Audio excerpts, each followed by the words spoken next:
মসজিদে নববীতে আল্লাহ রাসূল সাল্লাল্লাহু আলাইহি ওয়াসাল্লাম একবার মিম্বারের প্রথম ধাপে পা রেখে বললেন আমিন, দ্বিতীয় ধাপে পা রেখে বললেন আমিন, তৃতীয় ধাপেও পা রেখে বললেন আমিন।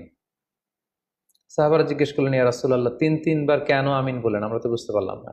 আল্লাহ রাসূল সাল্লাল্লাহু আলাইহি ওয়াসাল্লাম তখন বললেন যে এইমাত্র জিবরিল আমার কাছে এসে আমাকে শুনিয়েছে যে যে ব্যক্তি রমাদানুল মুবারক পেয়েও ইবাদতের মাধ্যমে আল্লাহর ক্ষমা পেল না, সে দুর্ভাগা, সে হতভাগা। আমি তখন বলেছি আমিন। তারপর জিবরিল বলল যে মা বাবা উভয়কে পেয়ে তাদেরকে সন্তুষ্ট করার মধ্য দিয়ে যারা আল্লাহর জান্নাতকে হাসিল করতে পারলো না, তারা দুর্ভাগা, হতভাগা। আমি বলেছি আমিন।